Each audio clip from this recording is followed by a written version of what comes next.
দুই দলই আসলে খেলছে। বিএনপি একটা মানে এক ধরনের আবহাওয়া তৈরি করতে চাচ্ছে এটার হুম। মধ্য দিয়ে, যে আমরা তো ওই যে ঐক্যমতের সরকার, জাতীয় সরকার, যেটা নির্বাচনের আগে আমরা বলছিলাম, সেটা আমরা ইমপ্লিমেন্ট করতে চাচ্ছি। সেই কারণে এই যে রাষ্ট্রপতিকে সবাই সরাতে চাইছে, এই জামাত এনসিপি আমরা সরাইতে দেইনি। তারপরে যে রাষ্ট্রপতি হচ্ছে শেখ হাসিনার রাষ্ট্রপতি, তো এখানেও একটা উদারতা। আবার অন্যদিকে জুনায়েদ সাকি, নুরু এদেরকে কয়েকজনকে নিয়ে সেটাও আবার এক ধরনের আহ, মানে জাতীয় সরকারের রূপ দেয়া। পার্লামেন্টে ডেপুটি স্পিকারের পদ দিয়ে বিএনপি সবাইকে একটু টোপ দিয়ে দিয়ে দিয়ে এক ধরনের দুর্বল করে রাখার একটা হয়তো কৌশল, রাজনৈতিক কৌশল। তো জামাত এই কারণে একটু বেকায়দায় পড়ছে। জামাত নিজেই খুব আগ বাড়ায় গেছিলেন তারেক রহমানের সঙ্গে দেখা করতে। দেখা ফিরে এসে তিনিই বলছেন যে জাতীয় সরকার। তখন আম, তারেক রহমান বলছিলেন যে না, আমরা জাতীয় সরকার না, আমরা একাই কনফিডেন্ট হুম। যে আমরা একা সরকার গঠন করতে পারবো। হুম। তো কিন্তু জামাত যখন মানে বিরোধী দলে আসলো, তখন তারা ডেপুটি স্পিকার না নিয়ে কার্যত তাদের যে কথাটা ছিল যে জাতীয় সরকার সবাই মিলে করব, তা সবাই মিলে ঠিক আছে সরকারে হলো না। তো পার্লামেন্টে যদি হয়, একটা ডেপুটি স্পিকারের পদ তো গুরুত্বপূর্ণ পদ, যদিও সংবিধানে কি ডেপুটি স্পিকার আছে কিনা লিখিত আমার ঠিক জানা নেই, শুধু হুম। স্পিকার আছে। ডেপুটি হুম। স্পিকার হয়তো একটা বানানো পদ, তবুও অফার তো একজন করছে। থাকতে পারবেন ডেপুটি স্পিকার, আর জুলাই থাকতে সনদ পারবে বলছে না। দুইজন থাকতে পারবে, দুইজন হতে হবে ডেপুটি স্পিকার, একজন সরকারি দল থেকে একজন বিরোধী দল থেকে। আচ্ছা আচ্ছা আচ্ছা, ঠিক আছে, এখানে তো অনেক কিছুই করা যায়, ইচ্ছা করলে 10 জনও বানায় ফেলতে পারে।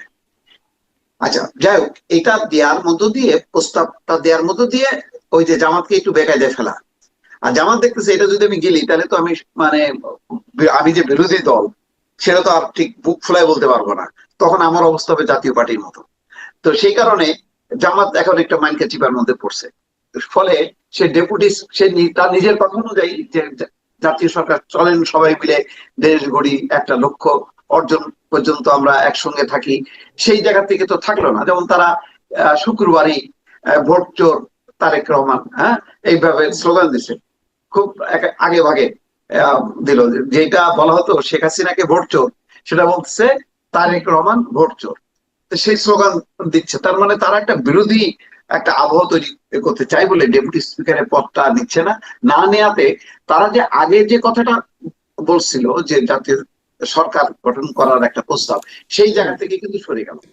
জামাতের এত বেশি শিফটিং নানান জায়গা থেকে, শুধু তারা শিফট করতেছে, কোনো জায়গায় কিন্তু স্থির থাকতে পারতেছে না। এটা হচ্ছে তাদের রাজনীতির একটা দেউলিয়াত্ব। কারণ তারা হলো হলো একটা ইসলামিক স্টেট করার কথা তাদের নীতি আদর্শ অনুযায়ী, কিন্তু করে গণতান্ত্রিক রাজনীতি, এটাও মেলে না। মুক্তিযুদ্ধ স্বাধীনতার ব্যাপারে তাদের এখন কোনো পরিষ্কার কোনো ধারণা নেই।